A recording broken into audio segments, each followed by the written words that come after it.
point slope form of a line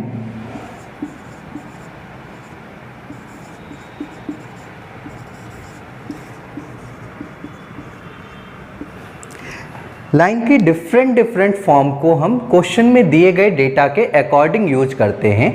जैसे line की point slope form को हम तब यूज कर रहे होंगे जब किसी क्वेश्चन में हमें लाइन के एक फिक्स पॉइंट के कोऑर्डिनेट और उस लाइन की स्लोप या उस लाइन का इंक्लिनेशन एंगल दिया जाएगा। उस केस में हम लाइन की पॉइंट स्लोप फॉर्म को यूज कर रहे होंगे। तो लाइन की पॉइंट स्लोप फॉर्म इक्वल होती है y minus y1 equal m into x minus x1 के, जहाँ पर x1 कॉमा y1 जो है वो हमारी लाइन में उपस्थित एक फिक्स पॉइंट के कोऑर्डिनेट हैं, m जो है वो लाइन की स्लोप है और x कॉमा y जो है वो लाइन में उपस्थित एक वेरिएबल पॉइंट के कोऑर्डिनेट हैं, है ना। तो उस केस में जो हमारी लाइन की पॉइंट स्लोप फॉर्म होगी वो इक्वल होगी y minus y1 equal to m into x minus x1 के, जहाँ पर where x1 comma y1 are a fixed point coordinate on a line and m is a slope of a line and x comma y are a variable, है ना। अगर इस form को हम draw करके आपको दिखाएं तो हम कह रहे हैं हमारे पास एक लाइन है जिसके एक फिक्स पॉइंट के कोऑर्डिनेट्स हमारे पास गिवन है। तो मान लेते हैं ये हमारे एक्सेस हैं, ये हमारा एक्स एक्सेस है और एक लाइन है जो कि एक्स एक्सेस से थीटा डिग्री के इंक्लिनेशन एंगल पर है और इस पर एक फिक्स पॉइंट है पॉइंट ए जिसके कोऑर्डिनेट्स हमें दिए गए हैं x1 कॉमा y1। इस लाइन पर एक वेरिएबल पॉइंट को हम एज्यूम करते हैं, मान लेते हैं पॉइंट B है जिसके कोऑर्डिनेट्स हैं x कॉमा y और पॉइंट A से x एक्सिस के पैरेलल एक लाइन ड्रॉ करते हैं। तो आपको पता होगा यदि दो पैरेलल लाइन को एक सीधी रेखा इंटरसेक्ट करती है तो उनके द्वारा करस्पॉन्डिंग एंगल बराबर होता है। इट मीन्स ये जो एंगल होगा वो भी इंक्लिनेशन एंगल के बराबर होगा जो कि थीटा है।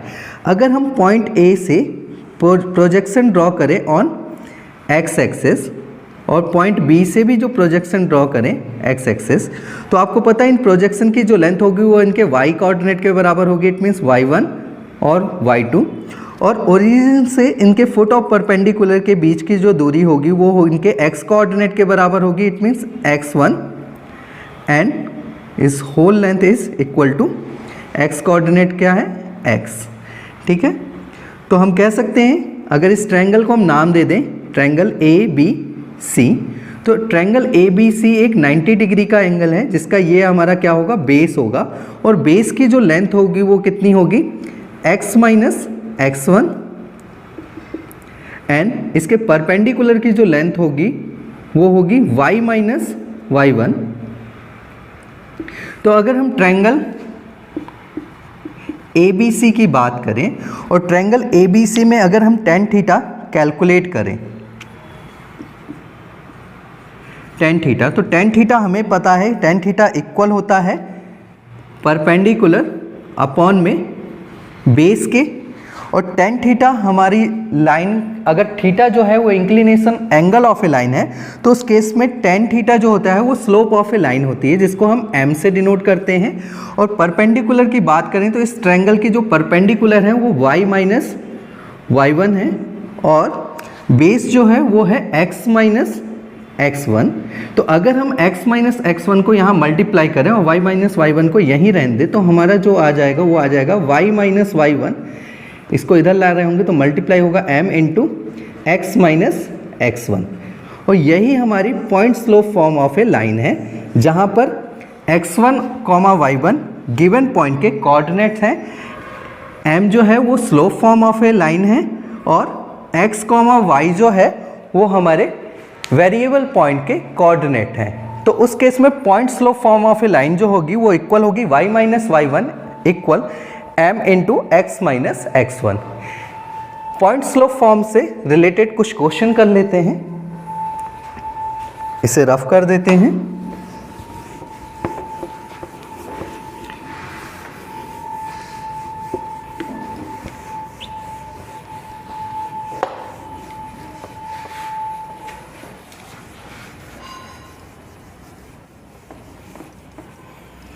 एक क्वेश्चन लिखेगा,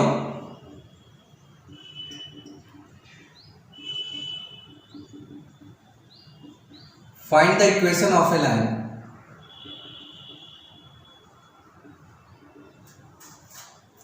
पासिंग थ्रू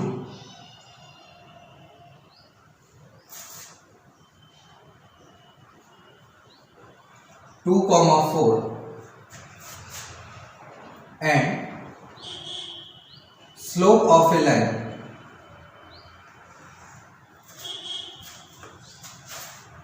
is 2/3। क्वेश्चन में हमसे कह रहा है कि बिंदु 2,4 से होकर गुजरने वाली रेखा का समीकरण ज्ञात कीजिए जिसकी ढाल 2/3 है। तो एक बिंदु से होकर गुजरने वाली रेखा का जो समीकरण होता है वो बराबर होता है y minus y1 equal to m into x minus x1 के। इस क्वेश्चन में हमें x1 और y1 कोऑर्डिनेट्स के मान दिए गए हैं और स्लोप ऑफ ए लाइन भी हमें दी गई है जो कि इक्वल है 2/3 के। तो बस हम इनको पुटअप कर रहे होंगे इस क्वेश्चन में। तो हम पुटअप करें अगर इन्हें तो y माइनस y1 कितना होगा 4 एंड m जो है वो हमारी स्लोप है जो कि है 2/3 और x माइनस 2। अगर हम इन्हें क्रॉस मल्टीप्लाई करें तो हमें मिलेगा 3y माइनस 12 इक्वल होगा 2x माइनस 4 के। अगर हम इसे जनरल फॉर्म में रिप्रेजेंट करें तो x वाले टर्म को इधर ले आए तो हम कह सकते हैं माइनस 2x प्लस 3y, ये माइनस 12 है, ये इधर आएगा तो प्लस का हो जाएगा, तो it means minus 8 equal to 0। अगर हम माइनस कॉमन ले लें तो हमें मिलेगा 2x minus 3y plus 8 equal to 0। It means हमारी लाइन की जो इक्वेशन होगी वो होगी 2x minus 3y plus 8 equal to 0, है ना। तो जब भी हमें इस तरह के क्वेश्चन मिले जिसमें एक पॉइंट के कोऑर्डिनेट्स और उस लाइन की स्लोप दी जाए तो हम लाइन की पॉइंट स्लोप फॉर्म को यूज कर सकते हैं। एक और क्वेश्चन लिखिएगा,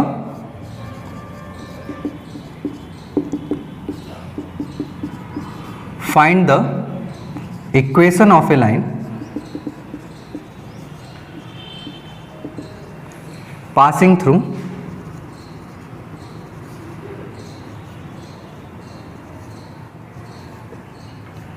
2,3 and making 30 degree angle with x axis। Question में हमसे कह रहा है बिंदु 2,3 से होकर गुजरने वाली रेखा का समीकरण ज्ञात कीजिए जो कि x एक्सिस से 30 डिग्री का कोण बना रही है। तो अभी भी हमें एक पॉइंट के कोऑर्डिनेट्स दिए गए हैं, तो एक पॉइंट से होकर गुजरने वाली रेखा का जो समीकरण होता है वो होता है y minus y1 equal to m into x minus x1, जहाँ पर हमें x1 y1 के कोऑर्डिनेट्स दिए गए हैं और स्लोप को हमें दिया गया है इंक्लिनेशन एंगल के तौर पे। तो हमें पता है जो स्लोप होती है वो बराबर होती है tan थीटा के, और थीटा जो है वो हमारा इंक्लिनेशन एंगल है जो कि हमें दिया गया है 30 डिग्री। इट मीन्स हम कह सकते हैं m जो होगी वो बराबर होगी tan 30 डिग्री के, और tan 30 डिग्री का मान होता है 1/√3। इट मीन्स हम कह सकते हैं जो हमारी स्लोप है वो क्वेश्चन में दी गई है 1/√3। तो अब हम इनकी वैल्यू को पुटअप करके आंसर को कैलकुलेट कर सकते हैं। तो y माइनस y1 क्या है हमारे 3, और जो स्लोप ऑफ ए लाइन है वो इक्वल है 1/√3 एंड x माइनस 2 के क्रॉस मल्टीप्लाई करेंगे तो हमें मिलेगा √3y माइनस 3√3 इक्वल होगा x माइनस 2 के। अगर हम इसे जर्नल फॉर्म में कन्वर्ट करें तो इस सारे टर्म को इधर ले आएंगे, तो x minus x plus √3y minus 3√3 plus 2 equal to 0 होगा। माइनस कॉमन ले लें अगर यहाँ से, तो x minus √3y plus 3√3 plus 2 equal to 0। तो हमारी इक्वेशन ऑफ ए लाइन आ गई है x minus √3y plus 3√3 minus 2 के, है ना। तो जब हमें इंक्लिनेशन एंगल दिया जाएगा तो उस केस में हम पहले slope of a line calculate करेंगे, देन हम इक्वेशन ऑफ ए लाइन को कैलकुलेट कर रहे होंगे।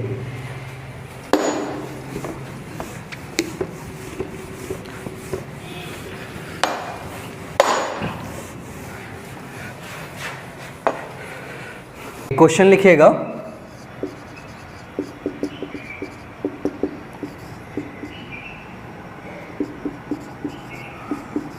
Find the equation of a line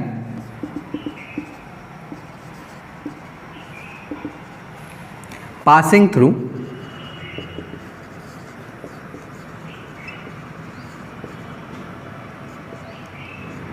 the origin and making 30-degree angle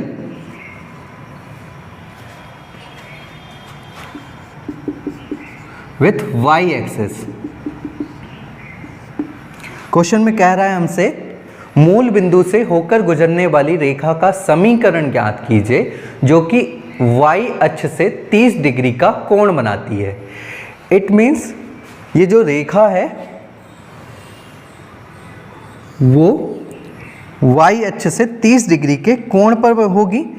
अगर हम 30 डिग्री का कोण बनाएं तो जो हमारी रेखा होगी वो कुछ ये वाली रेखा होगी जो कि y अक्ष से कितने डिग्री पर है, 30 डिग्री पर है।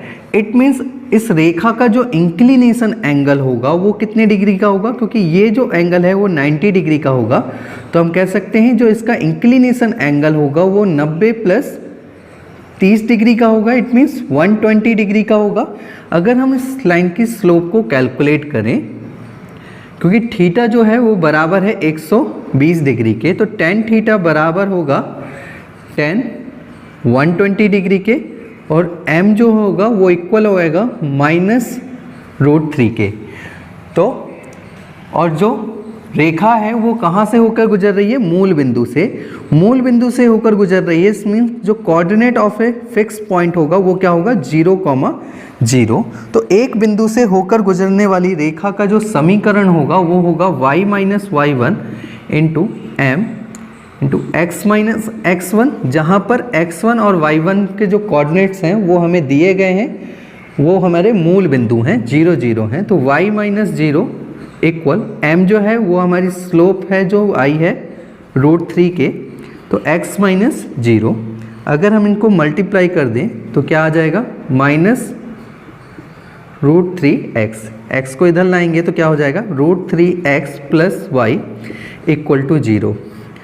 तो मूल बिंदु से होकर गुजरने वाली रेखा जो y एक्सिस से 30 डिग्री के कोण बना रही होगी उसका जो समीकरण आएगा वो आएगा √3x plus y equal to 0। तो जब भी हमें एंगल दिया जाएगा तो सबसे पहले हमें slope of a line calculate करनी पड़ेगी, देन उसके बाद हम slope form of a line से लाइन की इक्वेशन को कैलकुलेट कर रहे होंगे। एक क्वेश्चन लिखिएगा,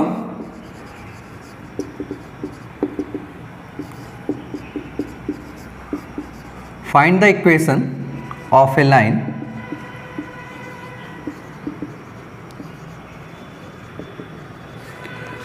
passing through 1,1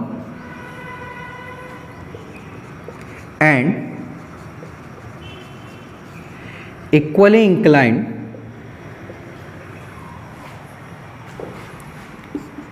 to both axes।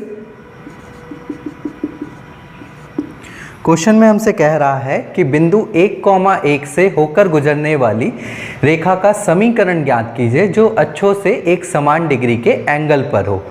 अगर हम इक्वली इंक्लाइंड लाइन की बात करें तो हमें पता है प्लेन पर ऐसी दो ही लाइनें होती हैं जो अक्षों से इक्वली इंक्लाइंड पर होती हैं और इक्वली इंक्लाइंड होने के कारण वो दोनों ही अक्षों से 45 के डिग्री के एंगल पर होती हैं और वो दोनों ही लाइनें ओरिजिन से होकर गुजरती हैं।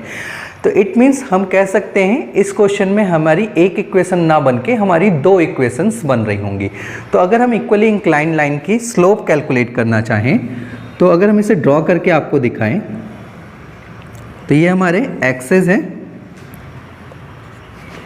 और ये हमारा एक्स एक्सेस है और जो हमारी इक्वली इंक्लाइंड लाइन होती हैं वो ओरिजिन से होके गुजरती हैं और दोनों ही एक्सेस से 45 डिग्री के एंगल पर होती हैं। ये जो लाइन होगी वो एक्स एक्सेस से 45 डिग्री पर होगी और वाई एक्सेस से भी 45 डिग्री के एंगल पर होगी। ठीक इसी प्रकार एक लाइन और होगी जो कि एक्स एक्सेस से 45 डिग्री के एंगल पर होगी और वाई एक्सेस से भी 45 डिग्री के एंगल पर होगी। अगर हम इन दोनों लाइन की स्लोप को कैलकुलेट करें, सबसे पहले हम इस लाइन की अगर स्लोप को कैलकुलेट करें तो इस लाइन का इंक्लिनेशन जो एंगल होगा वो कितने का होगा, 45 डिग्री का। इट मीन्स कह सकते हैं theta for this line is 45 degree. अगर हम tan थीटा कैलकुलेट करें तो tan थीटा बराबर होगा tan 45 डिग्री के एंड m इक्वल होगा 1 के। तो हम कह सकते हैं slope of this line is equal होगी 1 के। अगर हम इस लाइन की स्लोप को कैलकुलेट करें तो इस लाइन की जो इंक्लिनेशन एंगल होगा वो 45 डिग्री का ना होके 145 डिग्री का होगा। क्यों? क्योंकि जो इंक्लिनेशन एंगल होता है उसे हम पॉजिटिव एक्स एक्सिस से पॉजिटिव डायरेक्शन में कैलकुलेट करते हैं। इट मीन्स यहाँ से अगर हम एंटी क्लॉकवाइज डायरेक्शन में कैलकुलेट कर रहे होंगे तो इस लाइन का जो थीटा कैलकुलेट होगा वो 135 डिग्री का होगा। इट मीन्स हम कह सकते हैं tan थीटा इक्वल होगा tan 135 डिग्री के एंड m इक्वल होगा -1 के। इट मीन्स हम कह सकते हैं slope of this line is equal होगी -1 के। तो हमें एक लाइन की इक्वेशन ज्ञात करनी है जो कि 1,1 से होकर गुजर रही है। 1,1 आपका जो है वो फर्स्ट कोऑर्डिनेट पर है और फर्स्ट कोऑर्डिनेट पर हमारी केवल यही एक लाइन है जो कि होकर गुजर रही है। इट मीन्स उस केस में हम स्लोप कौन सी वाली लाइन की ले रहे होंगे, इस वाली लाइन की, जो कि इक्वल है 1 के केस में 1 के बराबर। तो हम कह सकते हैं एक बिंदु से होकर गुजरने वाली रेखा का जो समीकरण होता है वो y minus y1 equal to m and x minus x1 के बराबर है, जहाँ पर हमारे x1 और y1 गिवन है। तो उस केस में अगर हम इनकी वैल्यू को पुटअप करें तो y माइनस 1 1 और x माइनस 1 होगा। अगर हम 1 का मल्टीप्लाई कर रहे होंगे तो कुछ खास इफेक्ट नहीं आ रहा होगा, x माइनस 1 ही होगा। x को इधर ले आएँ या y को उधर ले जाएं तो x माइनस वाई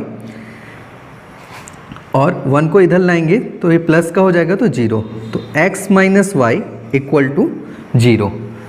तो इस लाइन की जो इक्वेशन आ जाएगी वो क्या होगी, x minus y equal to 0 होगी, है ना। अगर इसी क्वेश्चन में हमें